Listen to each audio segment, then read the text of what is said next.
A shutdown cremation business that broke the trust of families all across the region is now inspiring state-level change. But it comes at a pivotal time at the State House, and the clock is ticking. WMAR 2 News' Blair Sable spoke to the Baltimore County Delegate, who was vowed to help make that happen. So, Blair, what is he proposing? Well, Kelly, Representative Bhandari's bill has many provisions, but the overall goal here is to restore dignity, transparency, and public trust. What happened behind these closed doors, instead of a peaceful place to say goodbye, now haunts families. In January, improper storage of remains and unsanitary conditions were just some of the many infractions recorded at heaven-bound cremation services. I was angry. I was angry to myself. I was angry to our institutions.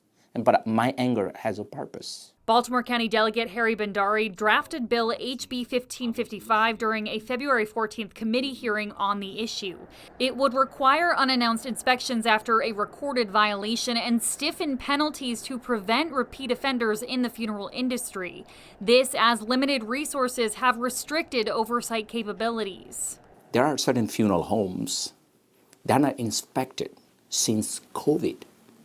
And there is only one inspector general who inspects the funeral home from Oakland to Ocean City, from Dundalk to Denton.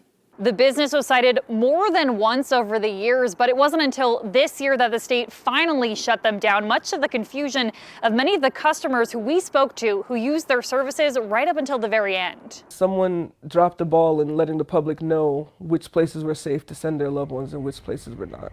The proposed bill would also make it easier to find prior disciplinary records through a public portal. This is very, very important. I know this is late to the game, but still, if we have a will, we can do it. And while we were there in Charles County, we spoke to the landlord who says they're actually in the process of evicting Heavenbound because the owners, Brandon and Rosa Williams, have not informed them of these violations, which goes against their lease. And he told me if they had known about what was happening since 2017, they would have started that process a lot sooner.